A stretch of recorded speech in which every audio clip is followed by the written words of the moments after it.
साल 2022 के सैलाब ने दादू की तहसील जोही में तबाही मचा दी थी। लाखों घर बह गए, हजारों लोग बेघर हुए। इस तबाही कारियों को 3 साल बीत गए, मगर सैलाब मुतासरीन को ताहाल घर तामीरात के लिए रकम न मिल सकी। जोही तहसील के यूनियन काउंसिल कमाल खान के गाँव पीर बख्श सोलंकी के सैलाब मुतासरीन अभी भी खुले आसमान तले खेमों में जिंदगी गुजारने पर मजबूर हैं। गाँव पीर बख्श सोलंकी में किसी को घर नहीं मिले, धूप में रहने पर मजबूर हैं, बच्चे बीमार हो रहे हैं।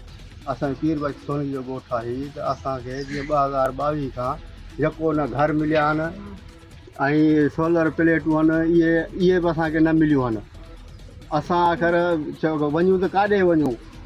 सर्दी में बि असां इन में आहियूं, इन घर में, गर्मी में बि इन घर में आहियूं।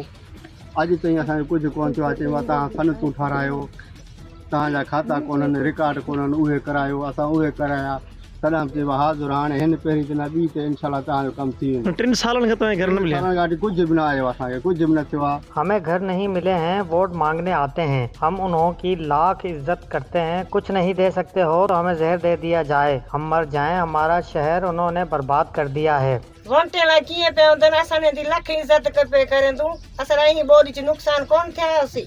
देख न चेट थी वे न कती थी वे, असां केॾे वञूं? पिछो ॾियो त असां कुझु ज़हर दी ज़री सां खा मरूं भला।